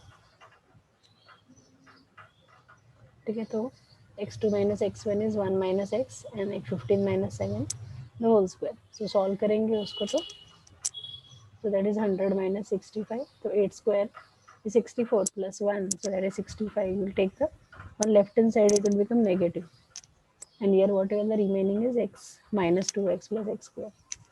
If you solve, you will get an equation that is x square minus 2x minus 35 is 0. So we know how to find the solution for this solution set for this equation. We are studying this from your past 7th, 8th standard. But how you factorize and then find the terms. So 35 can be written as 7 into 5. And since we want minus 2 is the middle term, so we have to take the bigger number as negative. So minus 7x plus 5x minus 35. So you find the common terms. So you will get x plus 5 is equal to 0 or x minus 7 is equal to 0. Means x ka value can be minus 5 or x can be x can be 7. Okay, so you have to find the value of x. So in such sums, you will get value of x. You will get two values for x and both the values will satisfy the equation, will satisfy the condition. ठीक है, तो अगर हमको cross check करना है तो हम -5 लेके distance same आ रहा है कि वो भी चेक कर सकते हैं. Or you can also use substitute the value 7 and check whether the answer is coming distance as 10. Okay.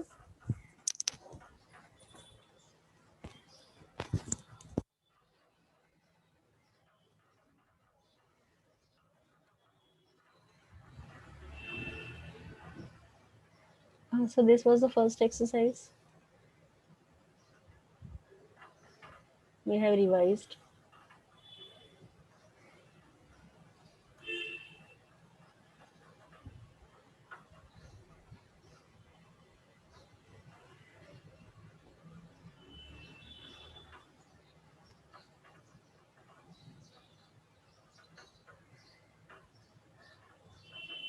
This was the last sum where we have to show that the points A, B, C are the vertices of equilateral triangle. Okay, so equilateral triangle, if you recall the properties, all the sides are equal. So AB, BC and AC distance अगर find करेंगे, like AB is coming 4, BC is coming 4 and even AC is coming 4. So we know that all the sides of a triangle, equilateral triangle are equal. So it is a, or if all the sides of a triangle are equal, then we can say that it is a equilateral triangle. So from equation 1, 2 and 3, we can say that it is a equilateral triangle. They are forming the vertices of equilateral triangle. Okay. So after completing the distance formula, we have studied the section formula. ठीक है, section formula हमने पढ़ा था. So this is nothing but the page of your textbook only. So section formula में okay, तो section formula जो है, like if a segment is given to you and anywhere a point is given and that point is such point that it is dividing that segment into some ratio. ठीक है, जैसे अभी there are 5 parts. If the segment is divided into 5 parts, if I take the second part, the ratio will be 2:3. So this is how the segment is divided. So ratio is given m into n, m is to n. Then how you will find out the coordinates of that point. ठीक है, तो जो segment A B है, point ए और बी के coordinate दिए हैं, लेकिन जो ratio जो point से divide कर रहा है, ठीक है, if the point P is dividing the segment, ठीक है, if point P is dividing the segment, then by which ratio it is dividing and what will be the coordinates of that point P. Okay, so what will the coordinates of point P?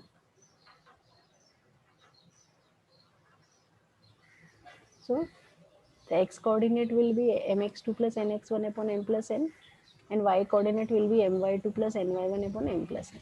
m और n जो है वो ratio दिया रहता है question में, और x and y coordinates are also given in the question. We have to just find out the coordinates of that point in which it is dividing the segment.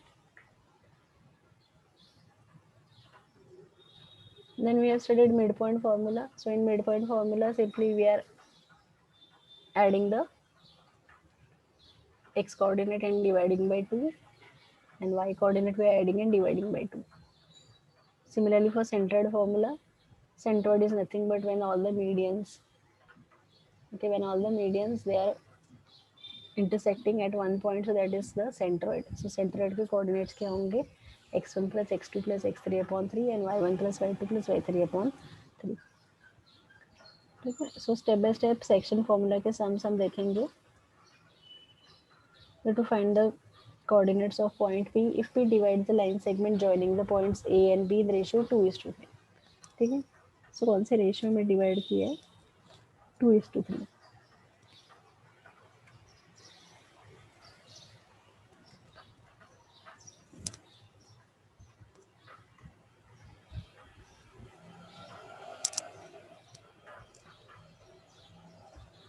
So m/n is given 2:3.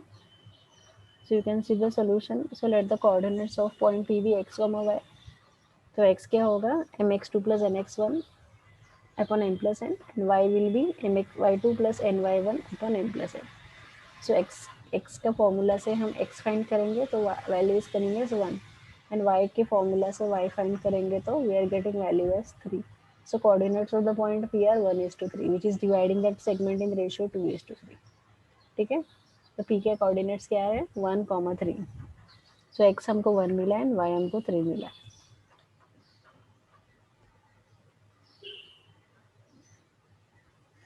So you can see again in the second question, the ratio A is to be given 2:1. मतलब m is to n के जगह पे A is to B दिया है, so that is 2:1. Means m you are taking 1 and n you are taking m you are taking 2 and n you are taking 1. So substitute the values. So x and y you will get as -1/3, y also -1/3. Okay, so these are the section formula sum. Okay, so here you can also see again the ratio is given as 3:4. We are taking value of m as 3 and n is 4 because it's in the ratio. We are using the common multiple. That's why we are writing the value of m as 3 and n is 4. So just substitute the values, we'll get the coordinates for x and y.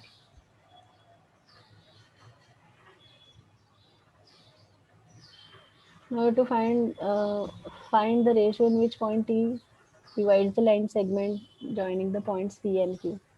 ठीक है. तो अब तक जो 3 sums हमने देखे हैं तो वहाँ पे क्या था? रेशियो दिया हुआ था और from the ratio we are finding out the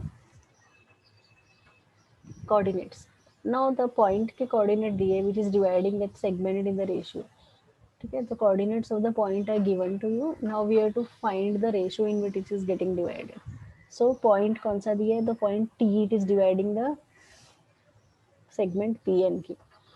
So T का x coordinate is -1 and y coordinate is 6. So we can use any of the coordinate and solve the sum. ठीक है. So let the point T -1, 6 divide the segment in the ratio m is to n. तो according to the section formula, ठीक है. तो अगर हम x coordinate ले रहे हैं तो take the formula for x coordinate. If you are taking y coordinate, then take the value for y coordinate. So I am taking your x coordinate. So x coordinate का formula क्या होगा? mx2 plus nx1 upon m plus n. So x, the value of x coordinate is -1. ठीक है. तो point T जो है ये वो पॉइंट है जो सेगमेंट को डिवाइड कर रहा है. इसके पहले के सम्स में हमने क्या किया? हमने वो कोऑर्डिनेट फाइंड किया, लेकिन अभी यहाँ पे कोऑर्डिनेट का वैल्यू दिया है, हमको रेशियो फाइंड करना है. ठीक है. So value of x is given that is -1. Substitute करेंगे. So we don't know value of m and n. m is 2n हमको पता नहीं है. Your x2 and x1 is nothing but p and q. The coordinates, so x1 is x2 is 6 and x1 is -3. Substitute the values accordingly, cross multiply, so that m plus n will get multiplied with -1. So that is minus bracket में m plus n and 6m plus -3n. So just solve the bracket. Finally you will get 2n is equal to 7n. So m upon n is 2 upon 7. So ऐसे ही तुम y coordinate लेके भी find कर सकते हो. You can take any coordinate because we have the value for both the coordinates. ठीक है. हमारे पास दोनों coordinate के value है. So you can take any of the coordinates. If you take using y, ठीक है, if you take using y, then also you will get the value of m is to n, that is 2 upon 7.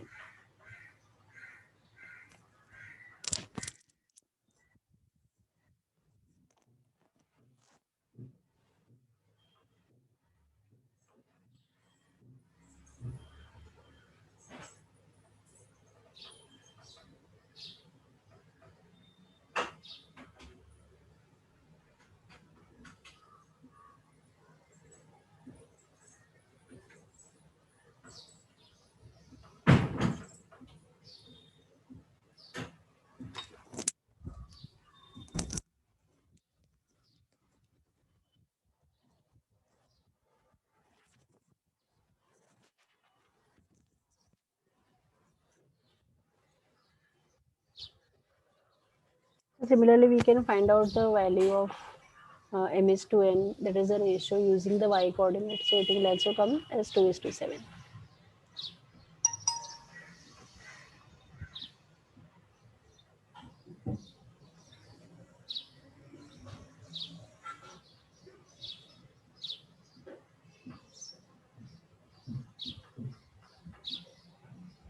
So this was a little bit different sum where the points, point P is the center of the circle and AB is the diameter. You have to find the coordinates of point B if the coordinate of point A and P are 2, -3 and -2, 0. तो यहाँ पे circle दिया है, उसका centre दिया है और diameter is AB. So coordinate of A is given. You have to find the coordinate of B and point P का coordinate दिया है. ठीक है. So we know that center, जो diameter का center होता है, that is the center of the circle. So distance P and distance PB are same. So P जो है, that will be the midpoint of the segment. P is the midpoint of the diameter AB. So we can use the formula of midpoint formula. So midpoint formula के हिसाब से it is x1 plus x2 upon 2 for x coordinate and y1 plus y2 upon 2 for y coordinate. तो यहाँ पे mid point के हमको coordinate है तो -2 and 0, तो x coordinate is -2. So if you're using the midpoint formula x1 plus x2 upon 2 for x coordinate, तो x is equal to -2 is equal to 2 plus x upon 2. So x and y का a and b का value है, x coordinates are for a is 2 and y and x coordinate for b is x. So that is 2 plus x upon 2. So we'll just substitute, we'll just solve. So cross multiply करेंगे तो -4 is equal to 2 plus x. So value of x is equal to -6. वैसे ही y का value is coming as 3 because the coordinate of point P, y coordinate for point P is 0. ठीक है. तो वैसे ही y coordinate of the midpoint if we'll find out, so that is y1 plus y2 upon 2. So y1 is -3 and y2 is y. So -3 plus y upon 2. So 2 into 0 is 0. So y is 3. ठीक है. तो हमारे coordinates क्या है b K? The coordinates of b are -6, 3. ठीक है. तो यहाँ पे हमने मिड पॉइंट फॉर्मूला यूज़ किया डायरेक्टली बिकॉज मिड पॉइंट जो p है, जो मिड पॉइंट है डायमीटर का, सेंटर है वो सर्कल का, तो इसलिए वो मिड पॉइंट भी है. So we are using the midpoint formula. We are solving the sum. So coordinate of B are -6, 3. So this was a little different sum.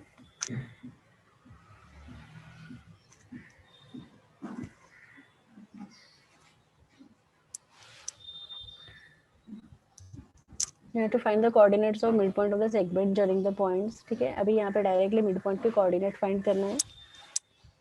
The points are given to you. So you know using the midpoint formula, x coordinate will be x1 plus x2 upon 2. ठीक है. तो 22 plus 0 upon 2. So that is 11. And 20 plus 16 upon 2. So that is 36 upon 2. That is 18. ठीक है. तो midpoint formula, this type of sums are asked for 2 marks. 2 marks. So half mark for formula, half mark for finding the x coordinate. Again half mark for substituting the value for y. And then half mark for your final answer.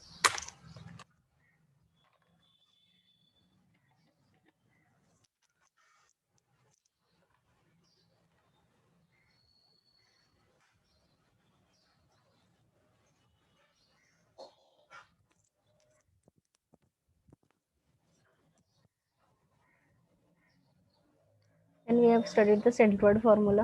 So centroid formula midpoint formula के जैसी है, लेकिन यहाँ पे 3 coordinates है because centroid is nothing but the point of intersection of the medians. So that is x1 plus x2 plus x3 upon 3 and then y1 plus y2 plus y3 upon 3. ठीक है. तो find the centroid of the triangle whose vertices are given. ठीक है. So 3 coordinates दिए हमको using the centroid formula to find. So I have given the diagram for the figure for the reference. And we also know that the centroid divides the median in the ratio 2:1. So that also we are keeping in mind. But since here we have to just find out the coordinates of the centroid.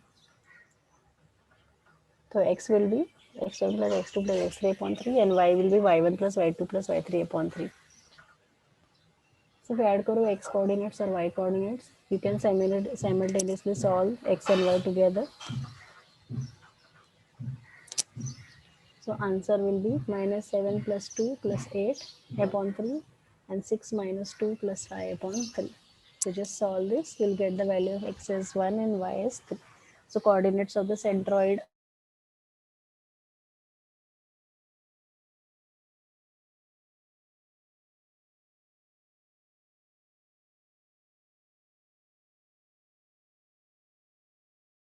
are 1, 3.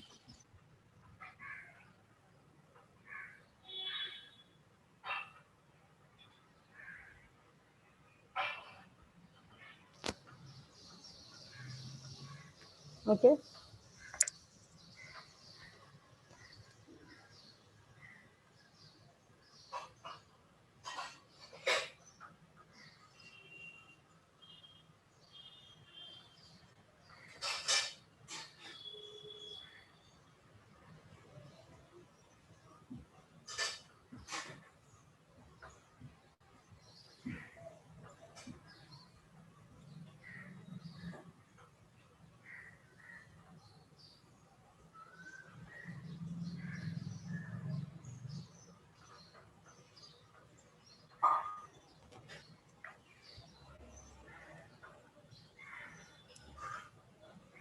So similarly, there is one more sum.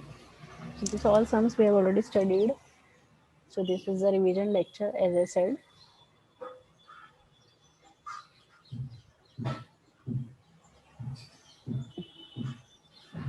So again, we are given 3 points to find the coordinates of centroid. So we know the coordinates of centroid x and y, how to find. So substitute the value for x and y. We'll get the value of centroid as 6 comma minus 2. Okay. So this chapter is actually very easy. ज़्यादा calculations नहीं है. Till now we have covered 4 formulas. We have covered distance formula. We have covered section formula. We have covered midpoint formula. We have covered centroid formula. Okay. And formulas are also not so difficult to remember. Very easy. So to practice the sums, so to practice the sums from the problem set. Do the textbook, the sums which are given in your worksheets. Whatever the material, it has been provided to you. If you just, you know, just keep practicing, that it will make you perfect. So there is so much of material for you. You just have to use that. And this is one of the easiest chapter in your maths too. Construction chapter, then this chapter is very easy compared to other chapters.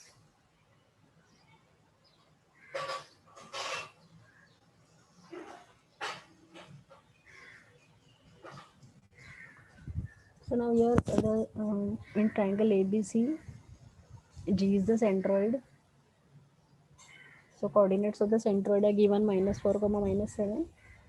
And then the triangles K coordinate ABC जो है, तो A is given, B is given, to find out the coordinate of C. तो centroid formula के हिसाब से, so let the coordinates of C be x comma y. Centroid formula क्या है? X coordinate will be x1 plus x2 plus x3 upon 3. We see y is y1 plus y2 plus y3 upon 3. अभी centroid के coordinates दिए हैं. Okay, the coordinate of the centroid is given minus 4 comma minus 7. So x coordinate is minus 4 and y coordinate is minus 7. So that we are also substituting simultaneously.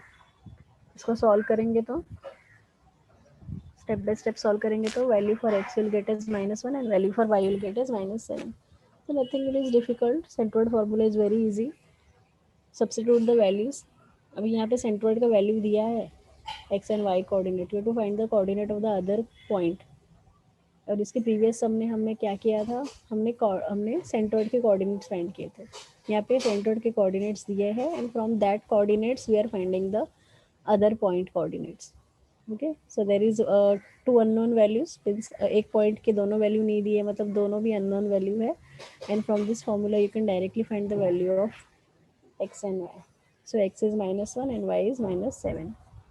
So coordinates of point C are -1, -7.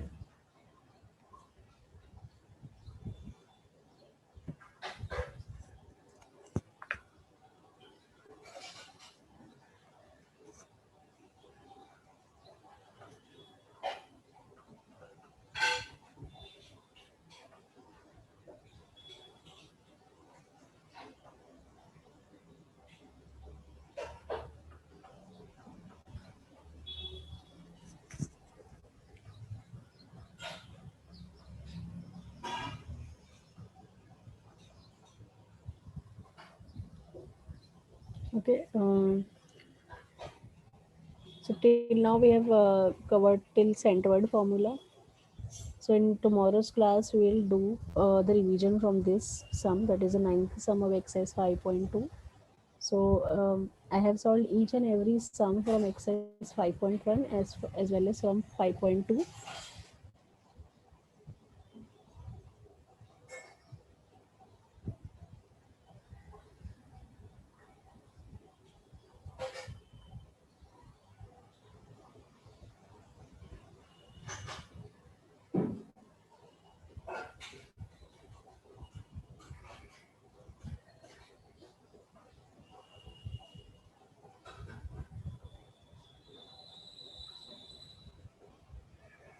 So we have solved almost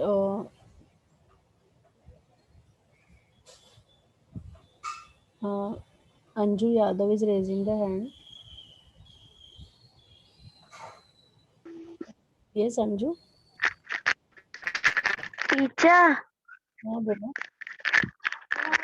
good morning teacher. Good morning. Do you have any doubt? Teacher मुझे 4.2 का second वाला नहीं समझा. Second sum 5.2. So section forward. Okay. Correct. We'll do division section formula. निकलवा के erase करो.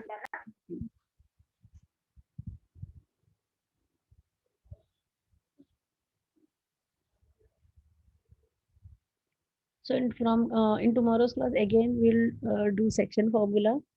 We'll revise one or two sums and then we'll go ahead.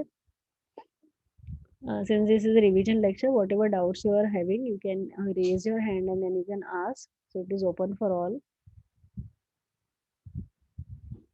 Okay. Also, you can come up with your own doubts.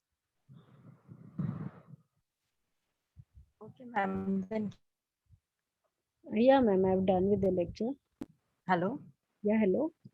Yeah, we can. Okay, thank you, ma'am. Yeah, ma'am. Thank you.